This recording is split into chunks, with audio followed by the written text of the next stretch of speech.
Your Excellency, Mr. General Secretary, Director, John, Agapiti, Philis, Kefili, it's a great pleasure to me to follow John's presentation of the enormously wide-ranging work of the BSA, and I'm very proud to have been invited to give a talk to follow that in some ways impossible act to follow.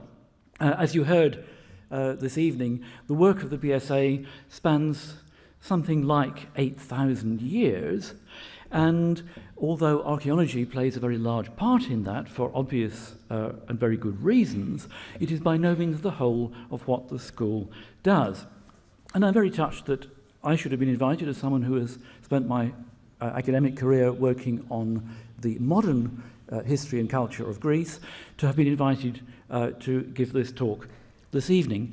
May I say also, as someone who is quite obviously not an archaeologist, it's a particular honor to me to be speaking in this room and to this society, a society which I very well know is almost as old as the Greek state itself, one of the very first institutions to be established here, and the Archaeological Etteria, of course, has already played a distinguished part in the history of Greece in modern times. May I say also, I'm really rather touched to be almost sharing the platform. I don't know if you can see him down here. One of my heroes of 19th century Greece is Alexandros Rizos Rangavis, who is standing right next to me. So, Venizelos was mentioned a little bit earlier, and I'm afraid you're going to hear a great deal, well, you are, you're going to hear a great deal more about him in what follows. Even today, the name and the legacy of Eleftherios Venizelos are capable, you don't need me to tell you, of arousing deep divisions here in Greece. I don't think any Greek politician ever gained so much respect among the leaders of the great powers of his day, but none either, with the possible exception of Ioannis Kapodistrias, ever divided opinions and loyalties so much among his own people as Venizelos did. And one reason for this is a theme that I'm going to keep coming back to in this talk, is one maybe that, like Kapodistrias before him, Venizelos was at once a Greek, but an outsider to the Greek state. With the arrival of Eleftherios Venizelos on the Greek political scene from Crete in 1910, Crete at that time, of course, was not yet part of the Greek state. With his arrival, the wider, far-flung Greek nation had taken over the running of the Greek state. These terms, ethnos και kratos, nation and state, are really, I think, quite important in this story. So Venizelos had arrived, suddenly the Greek nation, the wider nation beyond the kratos, was running the state, and not everybody liked that. Now, in the opinion of many people, especially of his supporters then and since, Venizelos' great achievement came exactly 100 years ago this year, in May 1919. It was on the 15th of May, or the 2nd of May in the calendar in use in Greece at the time, the Greek troops landed in Smyrna. They had a mandate from the Paris Peace Conference to occupy the vilayet of Aydin in Western Asia Minor. This was pending a decision by the great powers on the terms of peace still to be imposed on the defeated Ottoman Empire. And just over a year after that event of May 1919, Venizelos' policy in Asia Minor would appear to be vindicated by the signing of the Treaty of Sèvres, which awarded even greater gains to Greece in Anatolia and also in eastern Thrace. You saw that, a map showing that, the effects of that treaty, as they would have been, in my opening slide, and we'll return to that later. For a few short months in 1920, 100 years ago, it really did look as though the 100-year-old grand idea, or megali there, of expanding the boundaries of the Greek state to encompass the whole of the Greek nation had been fulfilled. And this was Venizelos' achievement. Then, of course, came the most disastrous failure in all of modern Greek history, the Asia Minor catastrophe, Mikrasiatiki Katastrophe, of September 1922. And it was inevitable that Venizelos would come in for his share of the blame. In this talk, I want to reopen the question of what it was that Venizelos was trying to achieve 100 years ago, at a time when World War I had only just ended, and in particular, how realistic his aims could have been, with the benefit of a century of hindsight that was not available to him or, of course, to anyone living at the time. In order to do this, I need to call on your patience as I take you through some of the key events of the story that spans a whole decade, from its beginning in 1912 to that catastrophe of 1922. So after that brief résumé of what happened, I'll come back to what is the main purpose of this talk, namely to reassess the nature and purpose of Venizelos' policies and actions, and to reconsider the causes for their eventual failure. So, casting our minds back, not the kind of sweep we've been hearing about through the eons of archaeological prehistory, but just from 1919 to the autumn of 1912. October 1912, an unprecedented alliance of Christian states in the Balkans challenged the Ottoman Empire for its remaining possessions on the European mainland and in the Aegean. And they won. This was the First Balkan War. By the time that the Treaty of Bucharest brought the Second Balkan War to an end in August 1913, Greece had increased its land area by 68%. In less than a year, the country's population had increased from 2.7 to 4.8 million, almost doubled. Greece had a new monarch after the assassination of King George I in newly won Thessaloniki in March 1913. The new king was Constantinos, who as crown prince and commander-in-chief of the army had led the Greek army to the walls of the city. Fair-skinned, fair-haired, standing a head taller than most of his troops, King Constantine had proved his worth in the field. In Venizelos, he had a prime minister with a rock-solid parliamentary majority, whose skills in diplomacy and statesmanship had sealed the gains of victory in war. Together, Venizelos and Constantine had proved themselves the dream team. But look at them. Constantine is looking at the camera. Venizelos is not looking at Constantine. He's looking down. That was the days of the Balkan Wars. It was the outbreak of the Great War in August 1914 that changed all that. Greece was suddenly faced with an agonizing choice, whether to stay neutral in the conflict or to join with the Triple Entente, Britain, France, and, until 1917, Russia. The effect of this choice was to split the Greek government, and indeed the mass of the Greek people, right down the middle. Ever since then, this split has been euphemistically known as the national schism, ethnikos dichasmos. In reality, it amounted to another of several civil wars in Greece's modern history. According to Professor Dertilis in a recent book, there were 4 such civil wars. I think I would count them as 5. But anyway, sadly, these things have happened, and the ethnikos dichasmos was one of them. All too often, the schism, or dichasmos, has been reduced to an account of the personal rivalry between 2 men. There we go.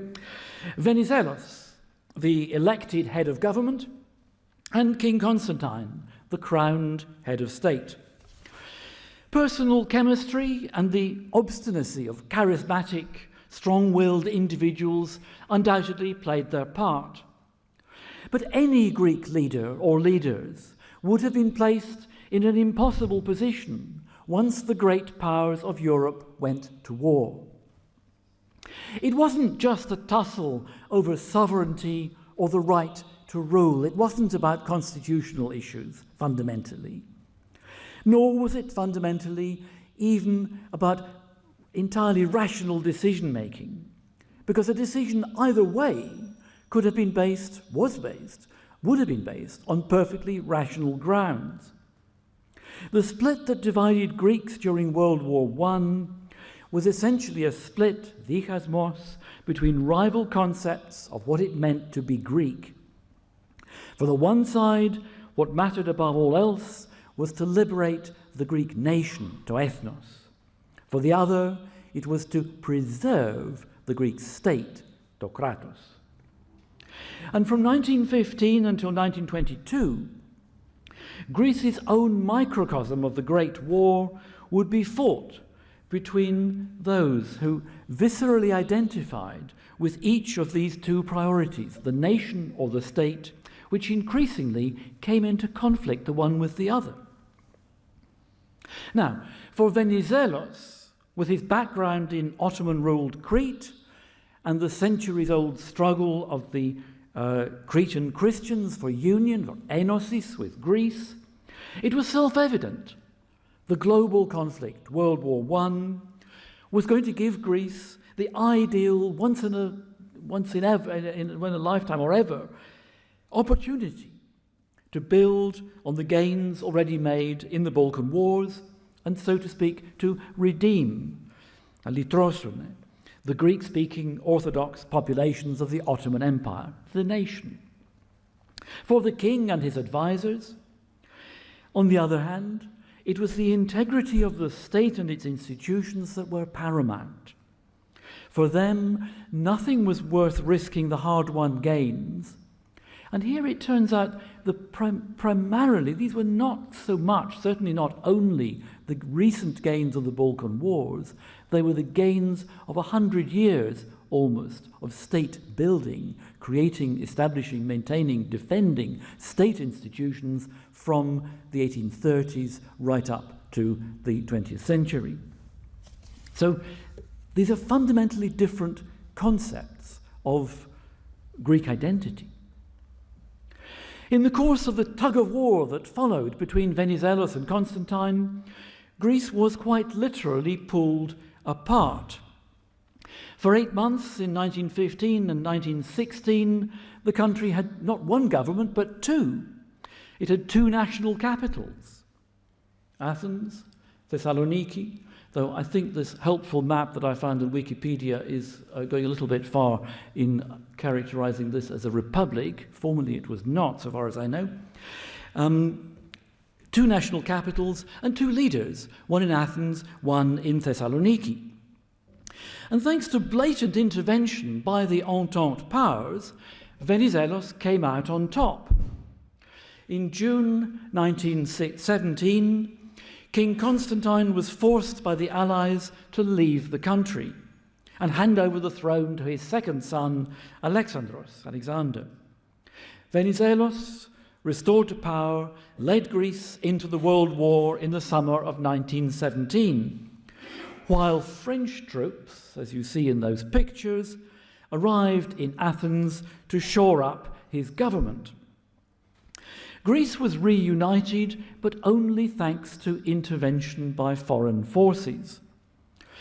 And how united was Greece?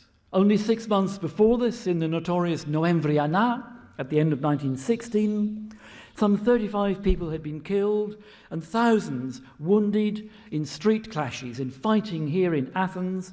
Others had been subjected to arbitrary arrest. The armed forces had been purged, first by supporters of King Constantine and then by supporters of Venizelos. Hatreds and passions ran deep. It was, in effect, a civil war. In May 1918, Greek troops distinguished themselves at the Battle of Skradilegen, one of a series of battles that led to the final breakthrough, that led in turn to the end of World War I on the Macedonian front. But all the time that a superficially reunited Greece contributed significantly, and it really did, to the Allied war effort, to the rear, a savage and undeclared civil war was still going on right through 1918. Venizelos, back of course in charge as Prime Minister, was not on hand. He was not here in Greece to heal or try to heal those divisions. By the time of the general armistice that brought World War I to an end on 11th November 1918, Venizelos was already in London. He was there to present to the British Prime Minister, David Lloyd George, Venizelos' detailed proposals for the dismemberment of the Ottoman Empire. The parts of that empire bordering the Aegean, according to Venizelos, were to go to Greece. Greece had made its contribution to the Allied victory, even if only by the skin of its teeth, but it, as I said, it really had. Venizelos was in early in London with his claim for a share in the spoils. By all accounts, Venizelos distinguished himself at the Paris Peace Conference that began in January 1919. The young British diplomat Harold Nicholson was sufficiently overawed to declare, "He and Lenin are the only two really great men in Europe." I'm not sure how many today, Venizeliki, would like to make that comparison. The British Foreign Secretary, Lord Curzon, was impressed by what he called Venizelos' inexhaustible eloquence. And so, by patient diplomacy, by persistence, adroit diplomatic footwork, Venizelos in Paris secured the two huge gains for Greece that came out of the peace conference that I mentioned at the beginning. The first, the mandate to occupy Smyrna in May 1919. The second, the Treaty of Sèvres, just over a year later, signed in the town of that name, not far from Paris. So, why did it all unravel? What went wrong? So many historical accounts, and also popular fictional ones, say it was all down to the pet monkey in the royal garden at Tatoi. You know the story. Alexandros was bitten by this monkey and died, sadly, of sepsis a few days later. And this created a vacuum at the top. For what it's worth, I think even more important than that was this event. On the 12th of August 1920, just 2 days after the signing of the Treaty of Sèvres, Venizelos was about to leave Paris. And as he was boarding his train, and you see it in that drawing of the time, two gunmen ran up and opened fire. His assailants there turned out to have been ex-army officers from Greece who had been cashiered. They'd lost their jobs in the recent purge of supporters of the former king. The smouldering Greek civil war had reached as far as Paris. And I think it's from that moment that there's a kind of terrible inevitability that begins to roll. Things begin to go from bad to worse. For Venizelos, of course, he had a lucky escape. He was only lightly wounded. He spent a few days in a Paris clinic and then resumed his journey back here to Athens. But even before Venizelos got back here, the crowds in the streets went wild.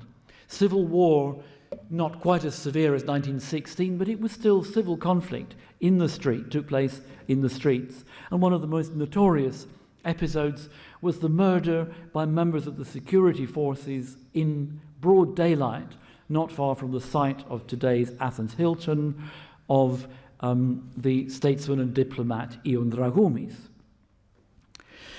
This was the climate at Athens, torn apart by civil tensions, when Venizelos returned from his triumph at Sèvres. And the first thing he had to do, because there hadn't been one for far too long, was to hold a parliamentary election. But what a climate in which to do it. And that's the point where the monkey bit the king. which didn't help either. By the time the election took place on the 14th, or if you prefer, the 1st of November, we're still in 1920, the contest was no longer merely a referendum on the performance of Venizelos' government. Out of the blue, thanks to the death of King Alexander and the violence on the streets, beyond the wildest hopes of Venizelos' opponents, there was now a real alternative. The election suddenly became a two-way race between the charismatic opponents who had faced one another down over the past decade, Venizelos and the exiled King Constantine.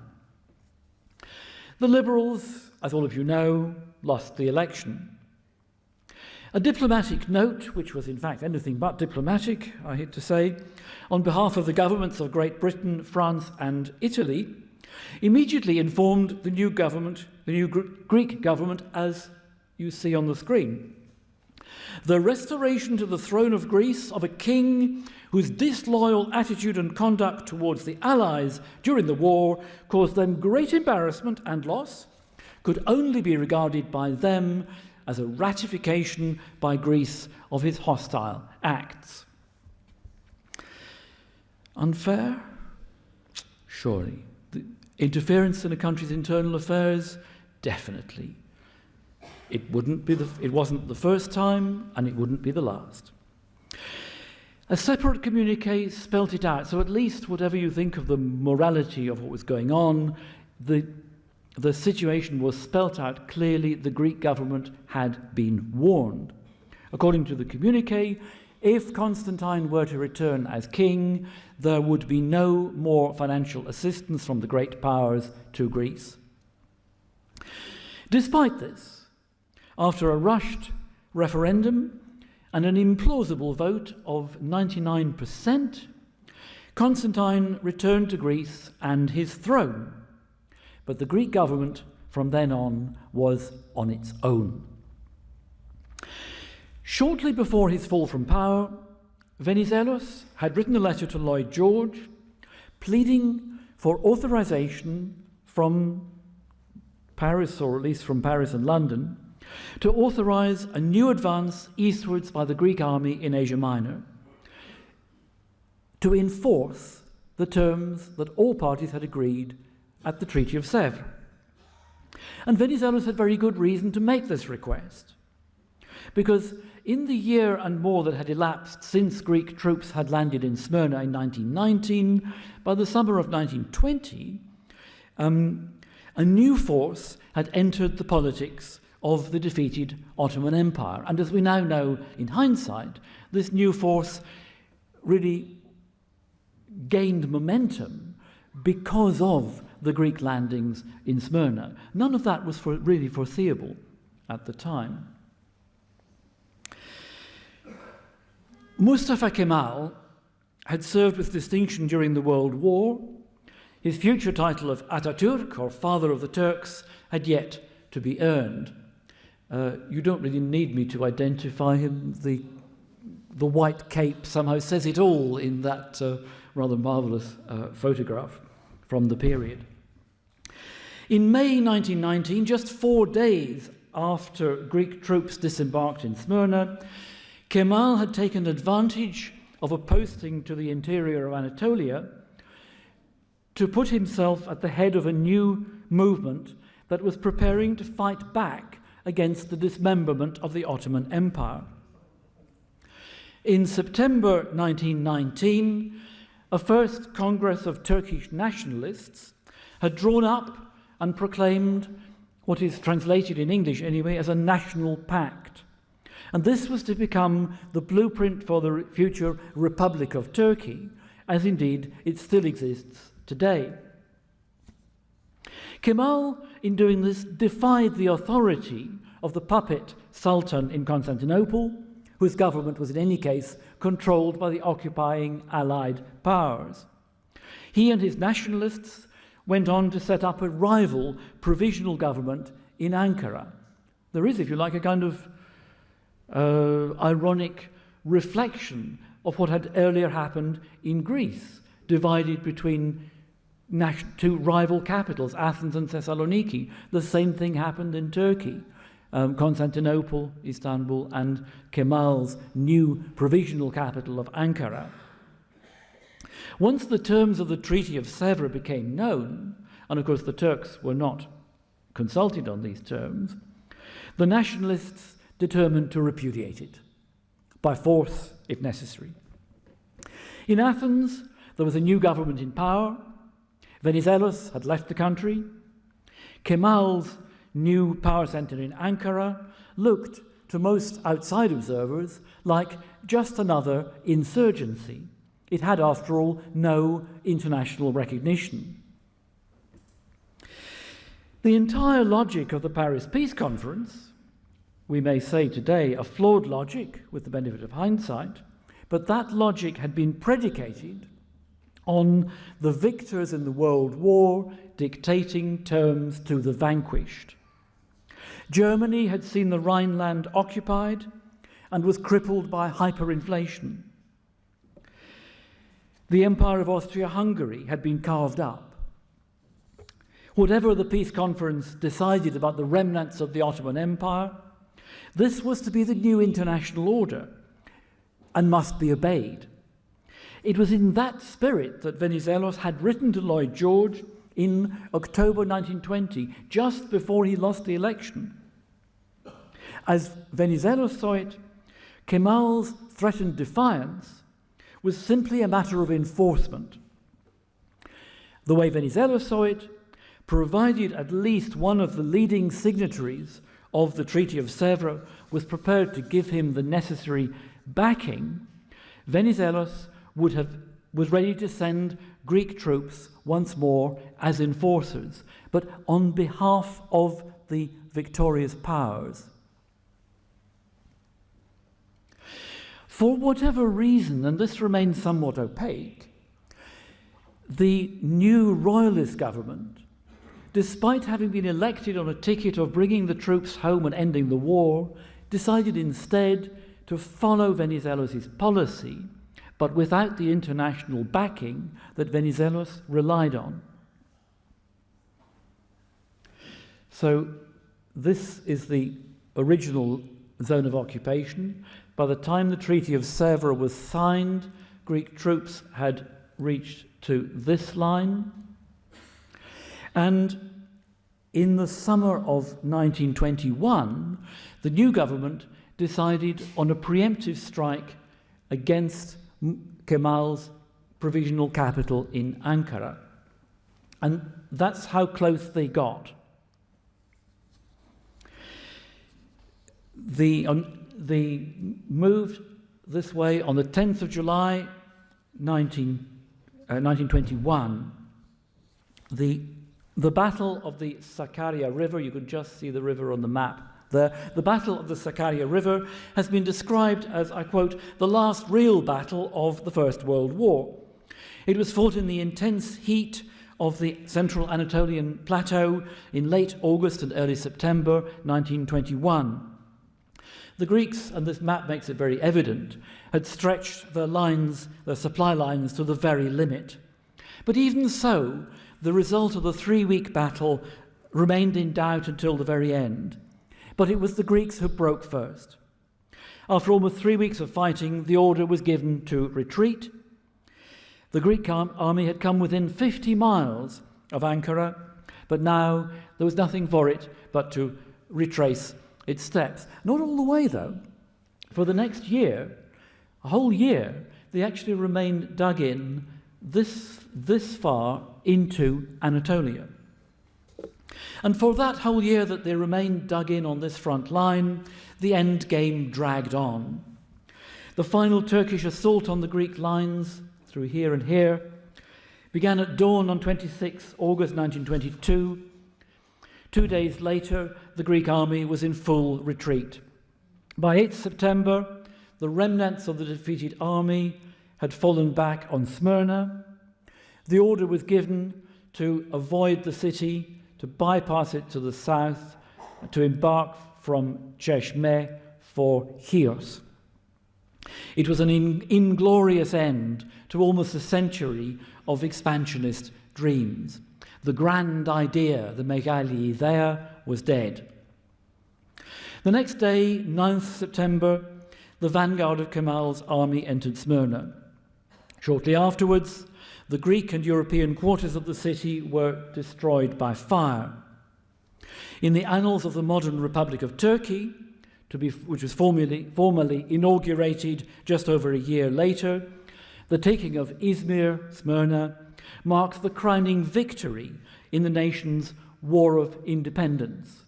And parenthetically, I will remind you that Greece and Turkey must be among the very few two nations in the world, each to have fought a war of independence against the other. For Greeks, the destruction of the city and the mass killings and deportations that followed are remembered as the horrific climax to the Mikrasiatiki Catastrophe. So, time to go back to the questions I started with. What was Venizelos trying to achieve in 1919?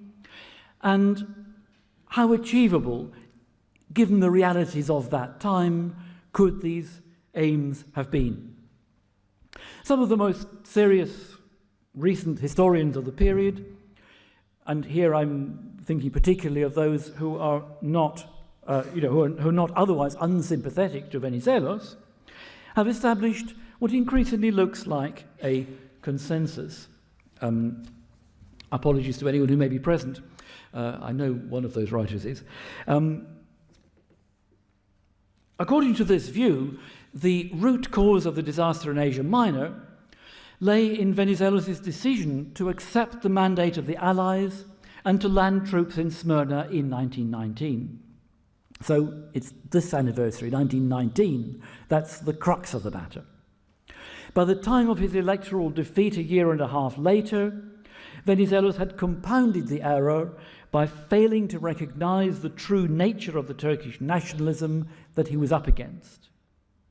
His plan for a new military campaign against Kemal in the interior of Anatolia was therefore doomed from before it started, so the argument goes. The eventual failure of the campaign was therefore the fault of Venizelos, who had started it, at least not only, of his successors who had merely followed through the same policy to its bitter end. And anyway, still summarizing what I'm calling the consensus, and anyway, a Greek enclave in western Anatolia would never have been viable. No frontier in that region would have been defensible against an attack from the east by the Turks. If Smyrna had been cut off from its Muslim, Turkish hinterland to the east, it would have made no economic sense. If Greek rule had continued, Smyrna would very soon have lost all reason to exist. So it has been argued, and I grant you, persuasively. But all these arguments assume, at least they take as a starting point, they take this as a starting point. Because the Treaty of Sèvres was not ratified, its terms must therefore have been inherently unworkable. I'd like to suggest that that's the wrong way to use hindsight. Just because it didn't happen doesn't mean that it couldn't have. So let's look at what Venizelos thought he'd gained back in August 1920. The popular understanding of the treaty, as promoted by Venizelos and his supporters, is summed up in this famous coloured map. There he is in the top left corner. It's labelled Chartistis Megalis Elados, the map of Great Greece. And the personification of Greece here carries this placard which says "I Elas prooriste na zisi ke tha zisi." Greece is destined to live and will live. This was the treaty that brought into being a Greece of 2 continents and 5 seas, a favourite phrase of the Venizelos.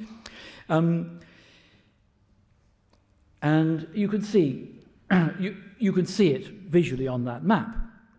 At the time of signing, all of this great Greece was already occupied by Greek troops, with the exception, the only bit that wasn't, was this bit in eastern Thrace, which within a few weeks would be.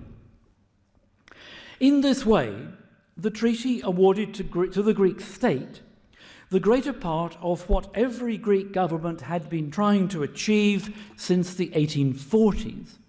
That is, to expand the frontiers of the state so as to embrace the entire nation. And if the treaty had been ratified, it would have been assumed, I suppose, that some movements of population would have followed, just as had happened after the Balkan Wars, and indeed after every change of boundaries in the Balkans, going back to the 1830s. According to that logic, where Greeks lived in other parts of Anatolia, they would move into the Greek part, and Muslim Turks might move in the other direction, into the rump Ottoman state that was going to be left in the interior of Anatolia. After all, it was exactly this that had happened following the recent Balkan Wars, traumatic, often devastating in its effect on individuals and whole communities, definitely.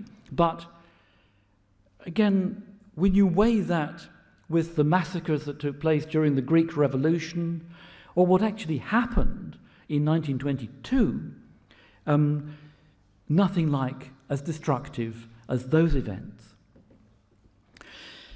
So that's one thing. What about the argument that a Greek Smyrna and hinterland could never have been viable cut off from its hinterland? Again, the map, I think, is instructive. And in parentheses, I can't help thinking that Venizelos always thought as an islander. He came from Crete, remember. And it's not accidental that when he and King George went to newly conquered Thessaloniki, they got a boat. You couldn't get the train from Athens to Thessaloniki before 1914. Once he'd got to Thessaloniki, Venizelos got on the train straight to Paris.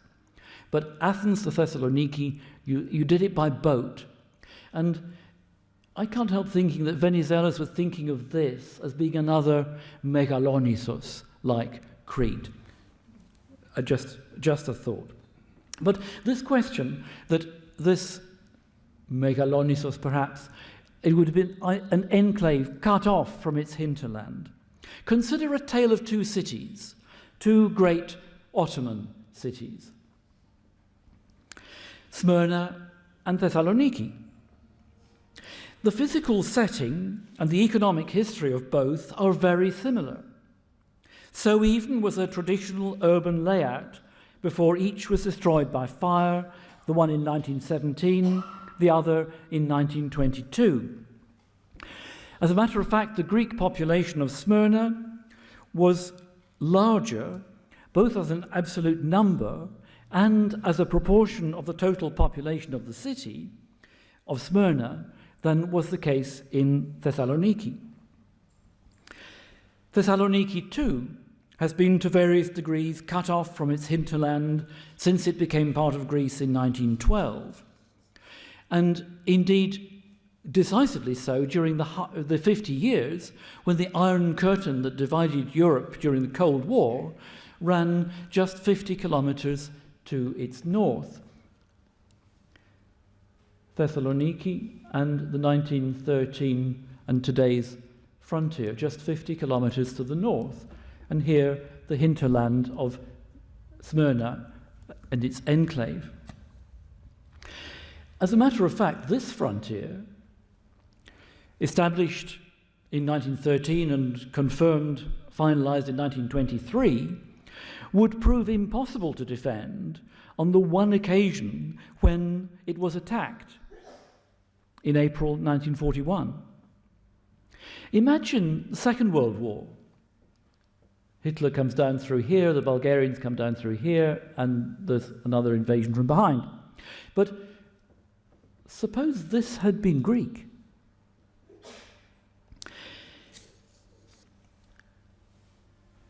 Imagine that a Greek frontier here had been negotiated, consolidated between Venizelos and Kemal,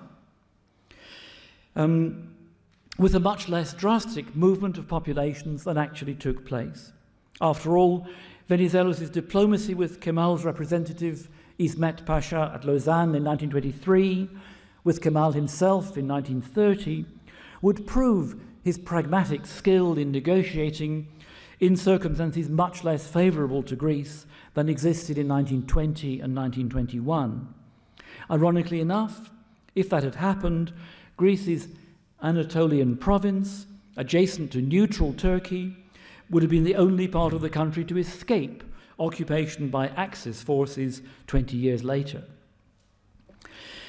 And then there is the fateful decision to go into Anatolia at all in 1919. The key for me, I'm sure not only for me, obviously not, lies in the fact that Venizelos only and always went into action when he was assured of great power backing. He had that backing in 1919. He had it also in 1920 when he ordered his troops to extend their zone of occupation both in Anatolia and in Thrace, moving here and moving here. He was seeking it again at the time when he fell from office in November 1920. Without more robust guarantees than were ever available to his successors, Venizelos would never have pressed ahead with the offensives of 1921. So long as Venizelos was in charge, military and diplomatic campaigns were run in tandem, each feeding into the other, each responsive to the constraints and opportunities experienced by the other.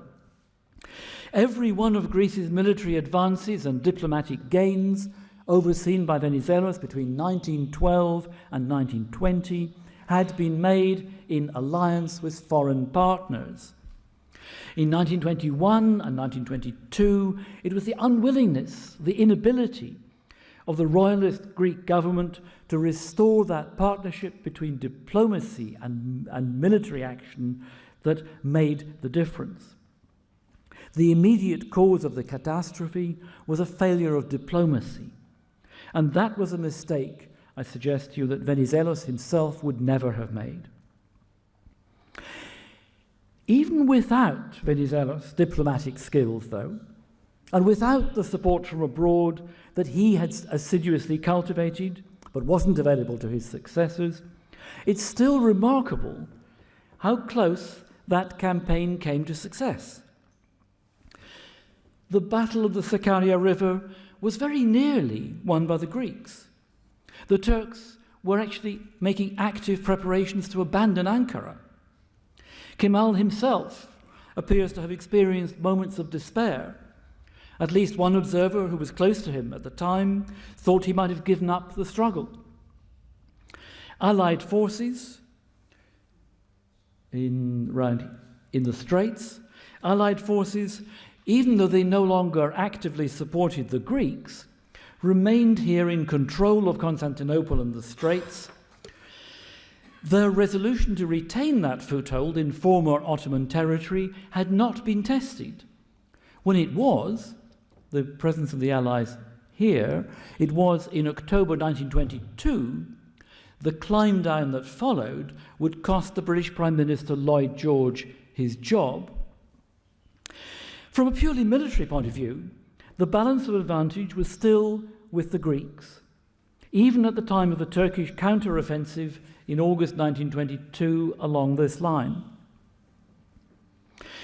It has been suggested that if the morale of the Greek troops had been just a little bit better, that battle too could have gone the other way.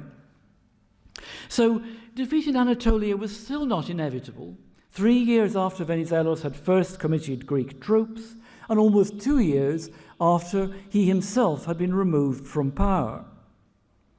Even without the logistical and diplomatic advantages that would have been available to Greece in the meantime, if Venizelos had remained as prime minister, the supposedly doomed tactic of defeating Kemal by military force still came closer to success than is often realized. But I would argue that the fundamental flaw that undermined Venizelos' entire policy is to be found neither in the decision to go into Asia Minor in 1919, nor in a mistaken trust in the terms of the Treaty of Sèvres in 1920. Rather, Venizelos' brilliance at negotiating with foreign statesmen wasn't matched by his negotiating skills back at home. It was Venizelos who had forced the national schism on the country by his early insistence that Greece must join the Triple Entente. Even the Entente powers themselves thought this was jumping the gun, if that's the right phrase, when Venizelos first made his offer without consulting the king in the very first month of the war in August 1914.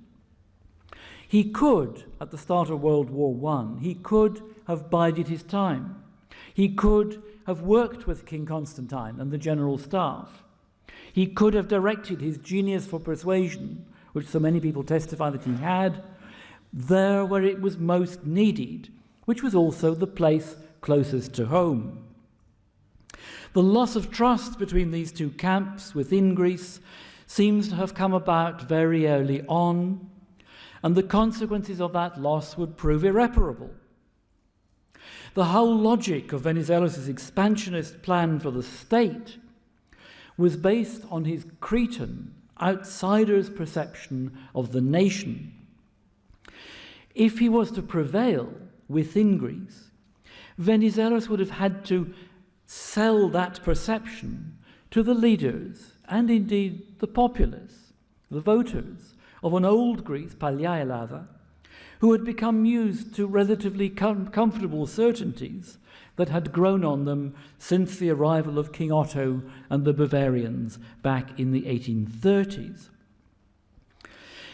Entirely indicative of this, of the other side, is General Ioannis Metaxas, pictured here at a later point in his career when he'd put on a bit of weight. But in 1914, Metaxas was chief of staff to King Constantine, future dictator and prime minister, of course, but he was also, it seems, the most far-sighted and articulate of the advisors to King Constantine who were against joining in the First World War. And writing in a private letter, at the moment in July 1914, when war became finally inevitable, Metaxas confided this: "In the midst of this great disaster, I hope for our dear little Greece to be spared. Η αγαπητή μας μικρά Ελλάς." Much the same view, shorn of its evident personal sincerity. Whatever you think of Metaxas, I don't think there's any reason to doubt that he was sincere in writing those words. Much the same view could be read in the daily royalist press throughout the schism. Venizelos and his supporters would rant against what they saw as small-minded parochialism, while they championed instead the boundless horizons of the nation.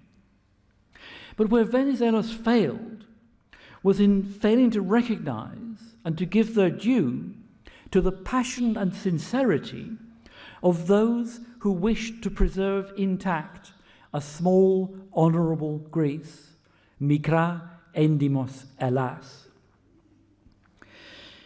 Seemingly unable even to understand, let alone fully to respect, the perspective of his opponents, Venizelos resorted to means internally within Greece that were the very opposite of diplomatic. Once he had concluded, probably around the summer of 1915, that the only way to gain his objectives was by overthrowing the constitutional basis for the government that he led, and he repudiated the authority of the king, every step that Venizelos took would strengthen his hand abroad, but weaken it fatally at home. The logic of his position and the fatal flaw that in the end would undermine the entire policy of national expansion, was set out starkly in the proclamation issued by Venizelos at the end of September 1916, in which he announced the formation of the rival provisional government of the national defense in Thessaloniki. The nation is called, in the absence of the state, to answer a national emergency. Whereas the state has betrayed its obligations, it remains to the nation to act in order to achieve the task assigned to the state. And there you have his original words in Greek. Opos epitygito ergon oper epivalete isto kratos. So when it came to it, this is my conclusion. Venizelos the Cretan, the outsider to the Greek state, as it had become established during the preceding century, was prepared when he had to sacrifice or to risk the integrity of that state in the interests of the wider nation. Constantine and his supporters were not. Venizelos, the greatest of all Greek statesmen in modern times, seemingly was blind to what seems today, surely, the most obvious reality of all, that his policy goals for the wider nation, για το ethnos, actually depended on diplomacy and foreign support. He knew that, but just as much they had to be underpinned by a strong and unified state, kratos, a state that would be ready and willing to make the sacrifices demanded, that would be ready and willing to live up to the expectations of its allies and to face down its enemies. But Venizelos never persuaded all of the Greek people, and certainly a large part of the ruling Greek elite, to come down on that side. So my conclusion is that it was diplomacy on the home front that eluded Venizelos, or that he willfully ignored, with dire consequences equally for the Greek state and for the Greek nation. Σας ευχαριστώ πολύ για την ακρόαση.